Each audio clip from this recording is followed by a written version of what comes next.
Hello बच्चों, आज हम लोग पढ़ेंगे बायोडाइवर्सिटी एंड कंजर्वेशन। ठीक है ना। तो ये आपका क्लास 12 का चैप्टर है, यूनिट है इकोलॉजी और इसकी आज शुरुआत होती है। ठीक, तो सबसे पहले ये करनी है कि बायोडाइवर्सिटी जो टर्म था, बायोडाइवर्सिटी, ठीक है ना, बायोडाइवर्सिटी। तो जो ये बायोडाइवर्सिटी टर्म है ना, इसकी अगर हम बात करें तो ये दिया गया था एडवर्ड विल्सन के द्वारा, was given by Edward Wilson. अब ये विल्सन साहब कौन थे? देखिए, ये जो एडवर्ड विल्सन थे ये एक प्रकार के सोशियो बायोलॉजिस्ट थे, सोशियो बायोलॉजिस्ट। ठीक, इन्होंने ये टर्म दिया था बायोडाइवर्सिटी, है ना। बायोडाइवर्सिटी का मतलब है कि जो हमारी जैव संपदा, हिंदी में बोलते हैं जैव संपदा, है ना, जैव संपदा और उसका संरक्षण।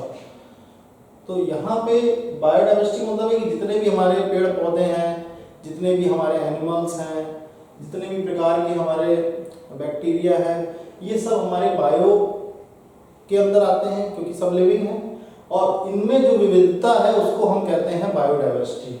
ठीक है ना, इसको हम कहते हैं बायोडाइवर्सिटी। तो आप बायोडाइवर्सिटी को ये भी कह सकते हैं कि ये एक प्रकार की कंबाइंड डाइवर्सिटी है, एक प्रकार की ये कंबाइंड डाइवर्सिटी है of all the biological organisation, of all the biological organisation.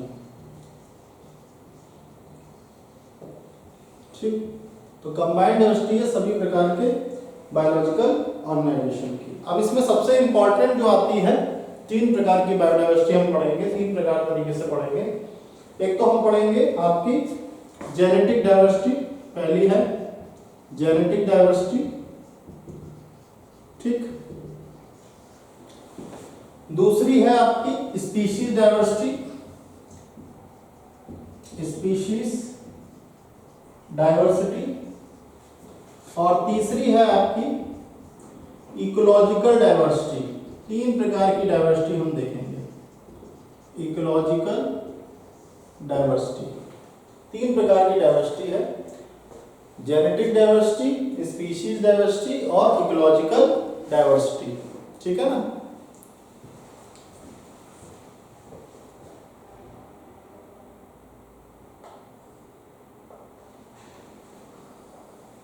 ठीक, तो सबसे पहले हम देखेंगे कि जो जेनेटिक डाइवर्सिटी है, ठीक, तो अगर जैसे कोई एक स्पीशी है, हो सकता है उसमें बहुत सारे जीन हो।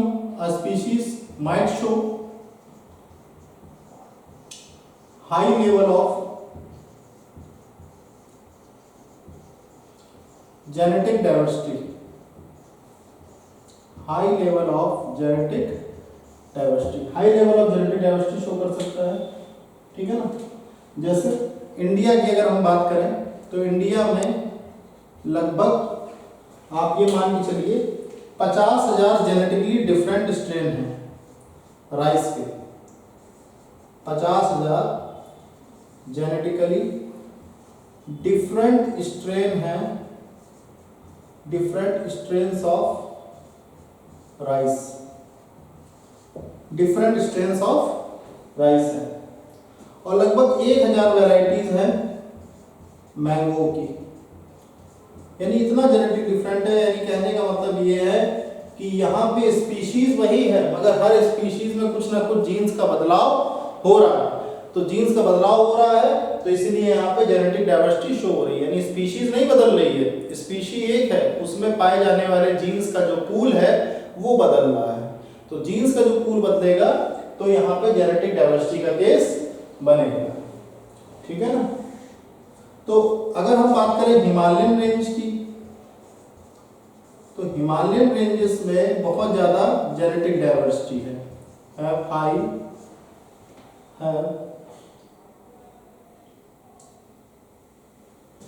High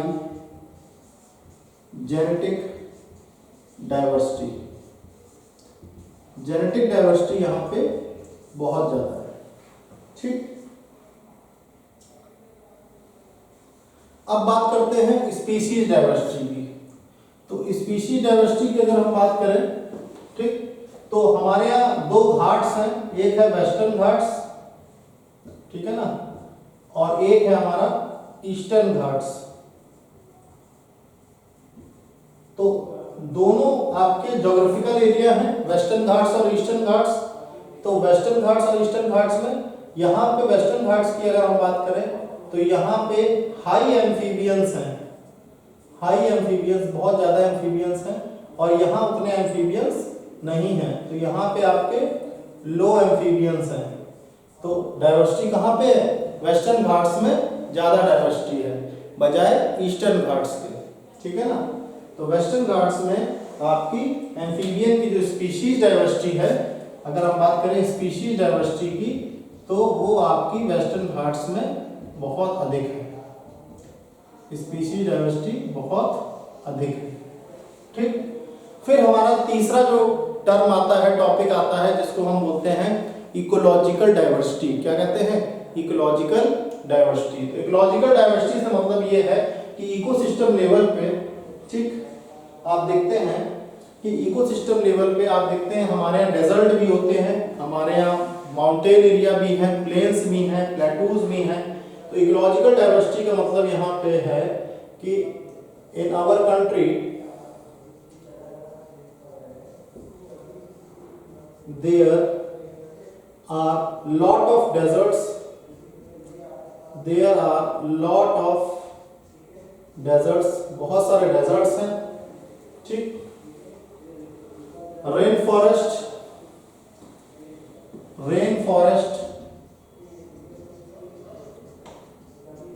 estuaries, mangroves, tropical rain forest,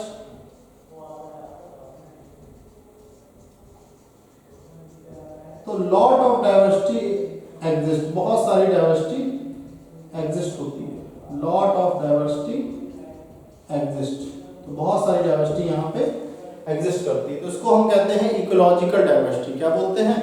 ecological diversity. तो तीन प्रकार की बायोडाइवर्सिटी के अंदर हमें डाइवर्सिटी देखने को मिलती है। बायोडाइवर्सिटी कंबाइंड डाइवर्सिटी है, पहली है जेनेटिक डाइवर्सिटी, दूसरी है स्पीशीज डाइवर्सिटी, और तीसरी है इकोलॉजिकल डाइवर्सिटी। जेनेटिक डाइवर्सिटी में हम देखते हैं कि स्पीशीज जो है उसमें बहुत सारे जीन्स की क्लबिंग देखने को मिलती है, बहुत सारे जीन्स का समावेश देखने को मिलता है। जैसे इंडिया में 50,000 वैरायटी है राइस की और 1,000 वैरायटी है मैंगो की। हिमालयन रेंज की अगर हम बात करें तो वो बहुत ज़्यादा हाई जेनेटिक डाइवर्सिटी शो करते हैं। वहीं पे हम बात करें स्पीशीज डाइवर्सिटी की, तो वेस्टर्न घाट्स में हाई एम्फीबियंस है और ईस्टर्न घाट्स में आपके लो एम्फीबियंस है। वहीं पे हम बात करते हैं इकोलॉजिकल डाइवर्सिटी की, तो यहाँ पे बहुत सारे डेजर्ट्स पाए जाते हैं, रेन फॉरेस्ट पाए जाते हैं, प्लेटूज हैं, प्लेन्स हैं, ठीक, इस्टुअरीज हैं, पॉन्ड सिस्टम है, डिफरेंट टाइप्स की रिवर्स हैं, इतने सारे आपको डाइवर्सिटी मिलेगी कि आप जो है देखते देखते आपकी आंखें थक जाएगी मगर डाइवर्सिटी खत्म नहीं होगी। तो ये तीन प्रकार की डाइवर्सिटी है, इनको आप नोट डाउन कर सकते हैं।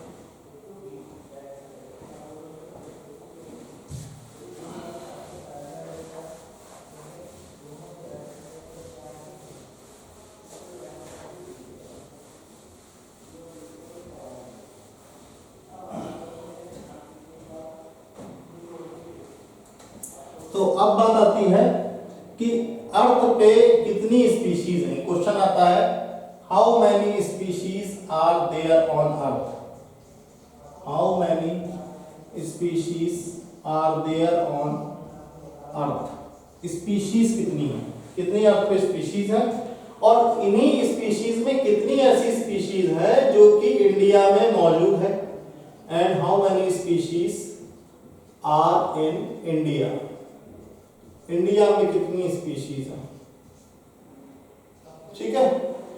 तो अगर हम IUCN की बात करें, ठीक है, IUCN एक बॉडी है, तो अगर हम IUCN की बात करें, अकॉर्डिंग टू IUCN, IUCN के अनुसार 2004 की हम बात कर रहे हैं, ठीक।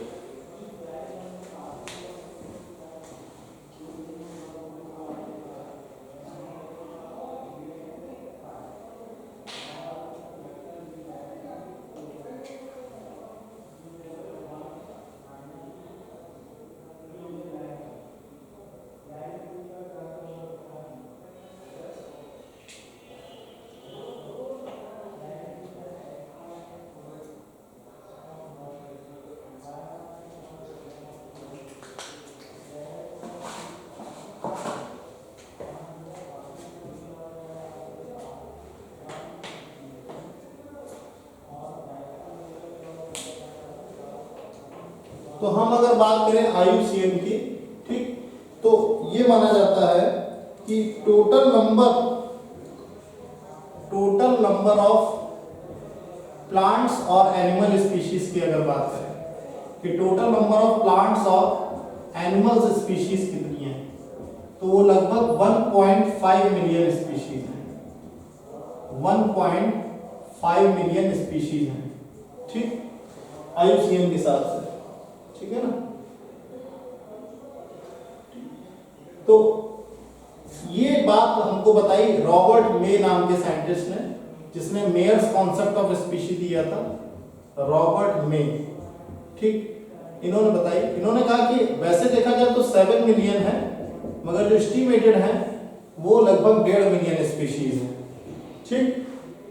अब 70%, मोर देन 70% जो रिकॉर्डेड स्पीशीज हैं, more than 70% of species are animals. 70% species जो है, 70% से ज्यादा तो एनिमल्स हैं, ठीक।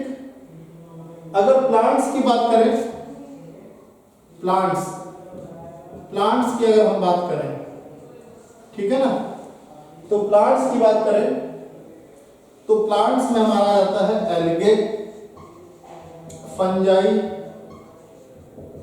ब्रायोफाइट्स, एंजियोस्पर्म्स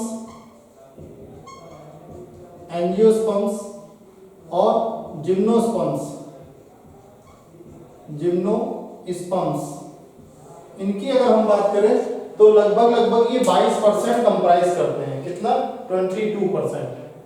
22% जो है आपका ये आ जाते हैं, ठीक है। ठीक।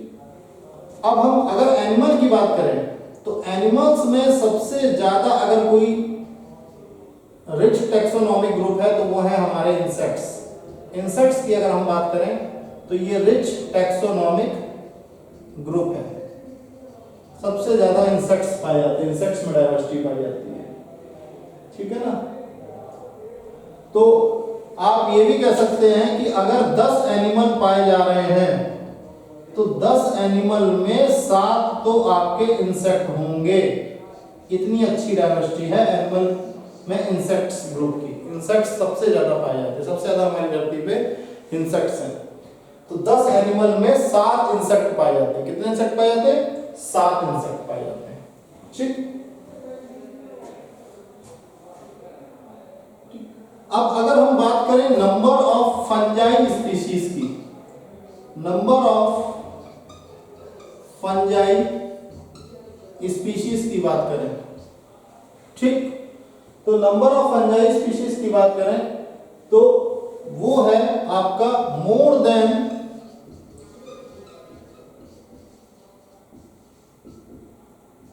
Combined total of fishes, amphibians, fishes और एम्फीबियंस, ठीक है ना, reptiles and mammals, reptiles and mammals. यानी फंजाई जो है वो आपके रेप्टाइल, फिश, एम्फीबियन और मैमल्स, इन सबको जितना आप इकट्ठा कर देंगे उससे भी ज्यादा पाए जाते हैं, ठीक है ना।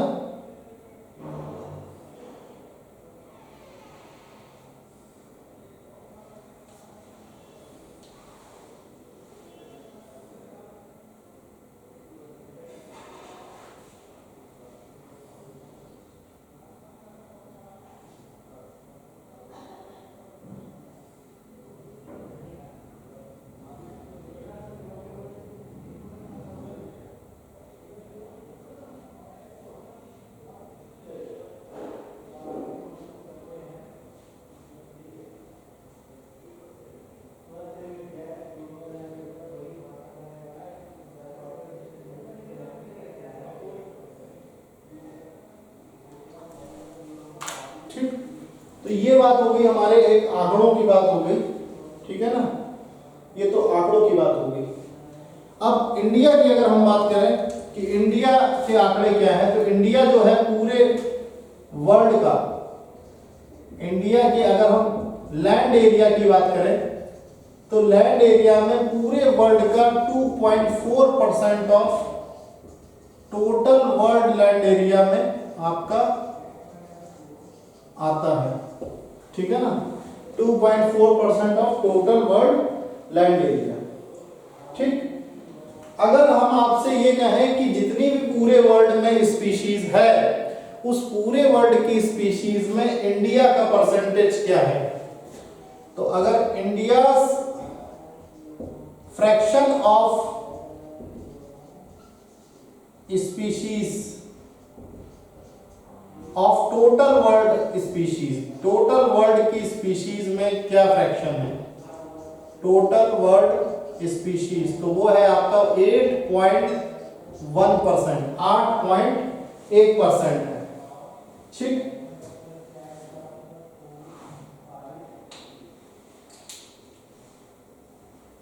ठीक, अगर हम बात करें कि इंडिया जो है क्या, इंडिया की अगर हम बात करें तो India it is one of the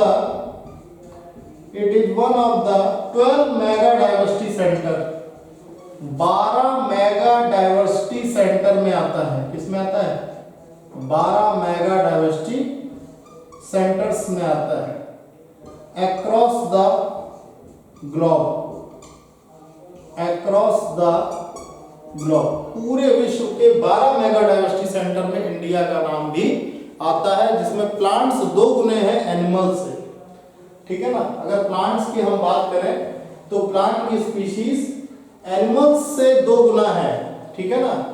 अगर हम स्पीशीज ऑफ प्लांट की बात करें, स्पीशीज ऑफ प्लांट्स, तो वो आपकी 2 टाइम्स है, 2 टाइम्स है Indian animal species, Indian animal species. ठीक, तो ये तो बात हो गई हमारे कुछ आंकड़ों की बात हो गई, कुछ फैक्ट्स की बात हो गई। ठीक, तो इसको नोट डाउन कर लीजिए। अब हम लोग पढ़ेंगे पैटर्न्स ऑफ बायोडायवर्सिटी।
तो अब हम लोग पढ़ेंगे patterns of biodiversity. Patterns of biodiversity. ठीक, बायोडाइवर्सिटी के क्या पैटर्न्स हैं। ठीक है, तो पैटर्न्स ऑफ बायोडाइवर्सिटी में हमारा सबसे पहला आएगा latitudinal gradients. Latitudinal gradients, latitudinal gradients. ठीक, लैटिट्यूडिनल ग्रेडियंट का मतलब यह है कि जो डायवर्सिटी है पूरे वर्ल्ड में, अगर हम पूरे वर्ल्ड की डायवर्सिटी की बात करें, ठीक, तो डायवर्सिटी जो भी है आपकी प्लांट्स की है और एनिमल्स की है, तो ये पूरे वर्ल्ड में यूनिफॉर्म नहीं है, मतलब एक समान नहीं है। Is not uniform through out the world, पूरे वर्ल्ड में एक समान नहीं है। ठीक है, पहली बात, बल्कि ये आपको अनइवन डिस्ट्रीब्यूशन शो करती है, बट शोज अनइवन डिस्ट्रीब्यूशन। तो जिसकी वजह से ग्रेडियंट उत्पन्न होता है, ग्रेडियंट मतलब अंतर आता है। ठीक, तो जैसे जैसे हम इक्वेटर से पोल की तरफ बढ़ेंगे, इक्वेटर से कहां बढ़ेंगे, पोल्स की तरफ बढ़ेंगे। ठीक, तो वैसे वैसे आप देखेंगे कि स्पीशीज की जो डायवर्सिटी है वो डिक्रीज करेगी। स्पीशीज की जो डायवर्सिटी है वो डिक्रीज करेगी। ठीक है,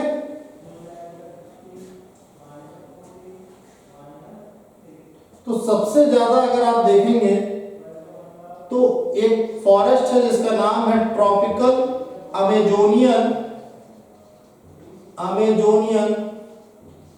rain forest. Tropical Amazonian rain forest, इसकी अगर हम बात करें तो इसमें हाईली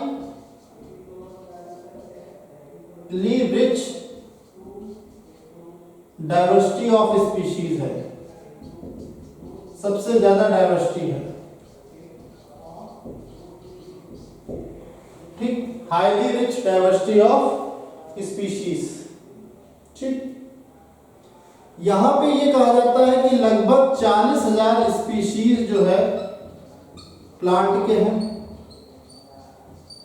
40,000 स्पीशीज जो है प्लांट के हैं। ठीक, 3,000 स्पीशीज जो है 3,000 स्पीशीज जो है यहां पे फिश के हैं। ठीक, लगभग 1,300 स्पीशीज आपके बर्ड्स के हैं। ठीक, लगभग 427 स्पीशीज मैमल्स हैं। 427 स्पीशीज जो है मैमल्स हैं। 427 स्पीशीज आपकी एम्फीबियंस है। ठीक, इसके अलावा 378 जो स्पीशीज है वो रेप्टाइल की है। 378 स्पीशीज आपकी रेप्टाइल्स की है और लगभग 1,25,000 इनवर्टिब्रेट्स हैं। 1,25,000 आपके इनवर्टिब्रेट्स हैं। क्या है? इनवर्टिब्रेट्स। तो इतनी बात समझ में आ गई होगी आप लोगों को कि 1,25,000 स्पीशीज तो आपकी इनवर्टिब्रेट्स की है, यानी ये बहुत ही रिच फॉरेस्ट है, इसमें डाइवर्सिटी ऑफ स्पीशीज बहुत ही अच्छी है। तो ये तो बात होगी लैटिट्यूडनल ग्रेडियंट्स की अलग अलग जगह अलग अलग स्पीशीज की डाइवर्सिटी देखने को मिलती है। जैसे आप इक्वेटर से पोल की तरफ बढ़ाएंगे, यानी सर्दी के इलाके में, बर्फ के इलाके में पढ़ेंगे, ग्लेशियर्स की तरफ बढ़ेंगे, वहां पे स्पीसीज की डाइवर्सिटी डिक्रीज होने लगेगी। जो सबसे रिच डाइवर्सिटी है उसके ये आपके आंकड़े हैं, फैक्ट्स हैं, ठीक है। अब इसी में आपका दूसरा जो टॉपिक आता है उसको बोलते हैं हम लोग स्पीशीज एरिया रिलेशनशिप। तो इसको नोट डाउन कर लीजिए, फिर आगे वो पढ़ते हैं।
तो आगे बढ़ते हैं हम लोग। रहे हैं स्पीशीज एरिया रिलेशनशिप। बहुत ही इंपॉर्टेंट ग्राफ है, बहुत ही इंपॉर्टेंट टॉपिक है।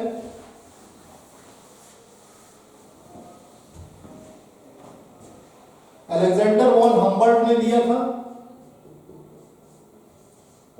Species area relationship, species area relationship. ठीक है, तो देखिए स्पीशीज एरिया रिलेशनशिप में क्या था कि एक जर्मन नेचुरलिस्ट थे, जर्मन नेचुरलिस्ट थे और ज्योग्राफर थे, जिनका नाम था Alexander von Humboldt. Alexander von Humboldt, ठीक है ना। तो इन्होंने ये ऑब्जर्व किया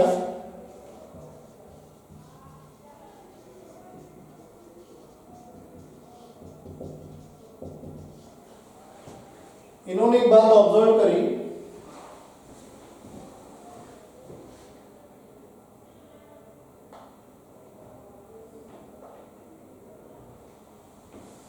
क्या ऑब्जर्व किया इन्होंने एक चीज ऑब्जर्व की कि विद इन अ रीजन, किसी भी रीजन में स्पीशीज की जो रिचनेस है,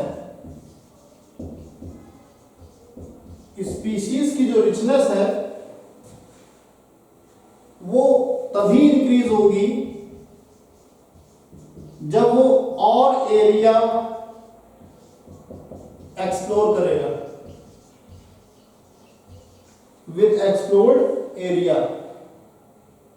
मगर इसकी भी अपनी एक लिमिट है, but only up to a limit. ऐसा नहीं है कि रिचनेस बढ़ती चली जाएगी, but only up to a limit. तो इसके लिए इन्होंने क्या किया, एक ग्राफ बनाया जिसमें एक एक्सिस इन्होंने रखा स्पीशीज की रिचनेस का और दूसरा एक्सिस रखा इन्होंने एरिया का। तो ये जो आपका एक्सिस है वाई एक्सिस, इसको हम डिनोट कर रहे हैं स्पीशीज की रिचनेस से, ठीक।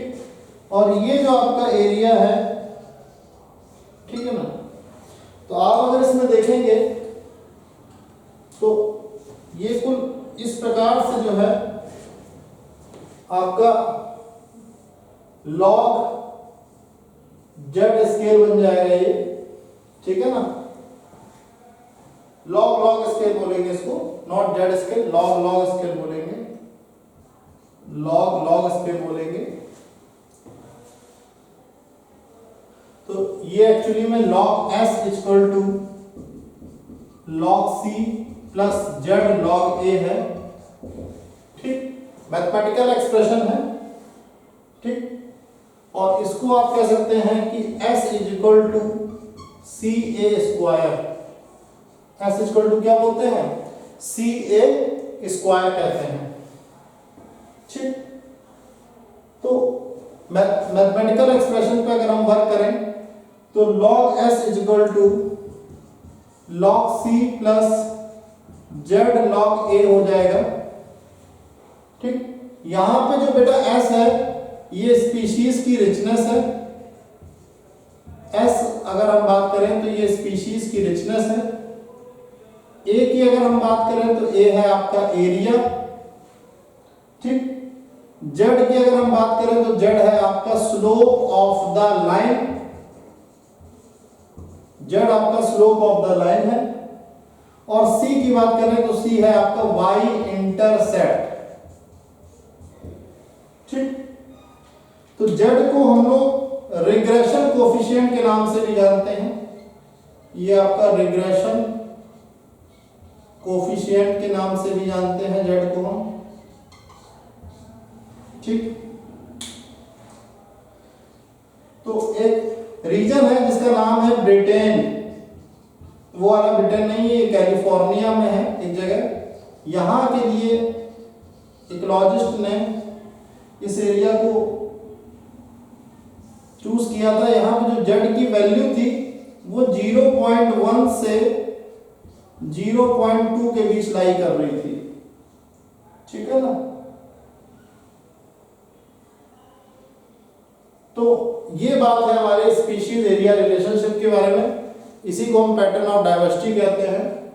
तो ये आप नोट डाउन कर सकते हैं। इसमें सिंपल से एक बात बोली है कि कोई भी रीजन में स्पीशीज की रिचनेस तभी बढ़ेगी जब वो अपने एरिया को एक्सप्लोर करेगा मगर सर्टेन लिमिट तक, जिसका एक ये ग्राफ है और ये इसका मैथमेटिकल एक्सप्रेशन है।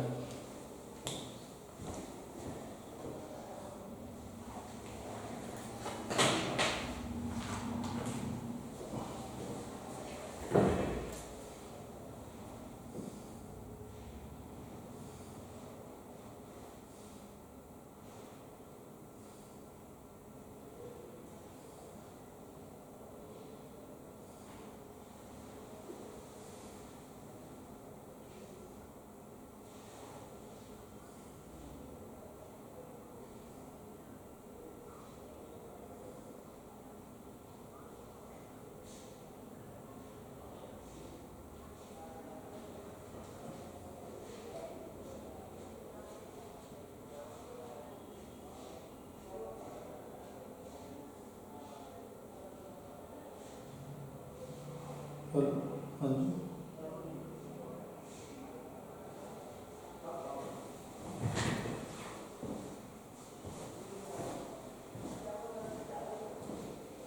हेलो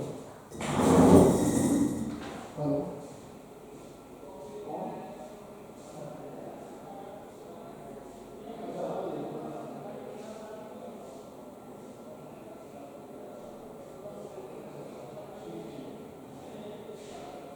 क्लास में ना तो ये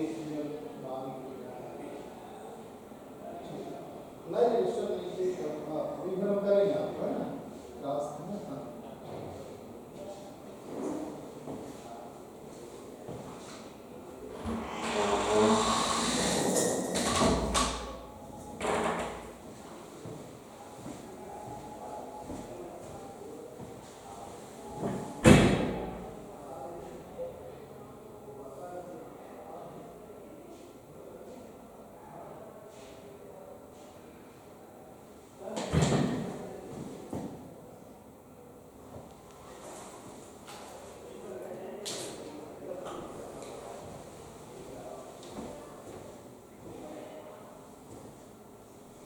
तो अब हम लोग पढ़ेंगे लॉस ऑफ बायोडाइवर्सिटी।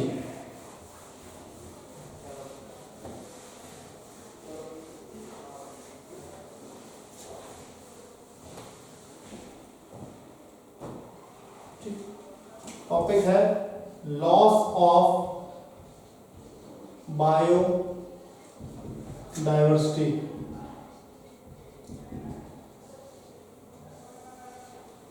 ठीक, तो देखिए हमारी जो बायोलॉजिकल वेल्थ है, अगर हम बायोलॉजिकल वेल्थ की बात करें तो वो बहुत तेजी के साथ डिक्लाइन कर रही है, बहुत तेजी के साथ रैपिडली डिक्लाइन कर रही है, ठीक है ना। लगभग 2000 स्पीशीज बर्ड्स की विलुप्त हो चुकी है, एक्सटिंक्शन हो चुका है इनका, विलुप्त हो चुकी है। ठीक, दूसरी बात आती है कि जो एक IUCN है उसने रेड लिस्ट निकाली थी। IUCN एक फोरम है जो प्लेटफॉर्म है जो इन सब पे वर्क करता है। 2004 में उसने बताया था कि 784 स्पीशीज जो हैं ये विलुप्त हो चुकी है, एक्सटिंक्शन हो चुका है इनका। 784 स्पीशीज का एक्सटिंक्शन हो चुका है। अब इन 784 में 338 तो आपकी वर्टिब्रेट्स हैं, 338 जो हैं ये आपकी वर्टिब्रेट्स हैं, ठीक। 359 इनवर्टिब्रेट्स हैं, ठीक। और 87 प्लांट्स हैं। 87 स्पीशीज जो हैं वो क्या है, प्लांट्स की हैं, ठीक। अगर हम कुछ एग्जाम्पल की बात करें जो स्पीशीज विलुप्त हो चुकी हैं एग्जाम्पल्स ऑफ एक्सटिंक्ट स्पीशीज, अगर हम इनकी बात करें तो इसमें आपका आ जाता है स्टेलर सी काऊ रशिया में, स्टेलर्स सी काऊ जो है वो रशिया में है। ठीक, 3 सब स्पीशीज आ जाती हैं टाइगर की। टाइगर की अगर हम बात करें तो 3 इसकी सब स्पीशीज हैं, टाइगर की सब स्पीशीज हैं। एक का नाम है बाली, एक का नाम है जवान और एक का नाम है कैस्पियन। ये तीनों सब स्पीशीज पूरी तरीके से विलुप्त हो चुकी हैं। ठीक,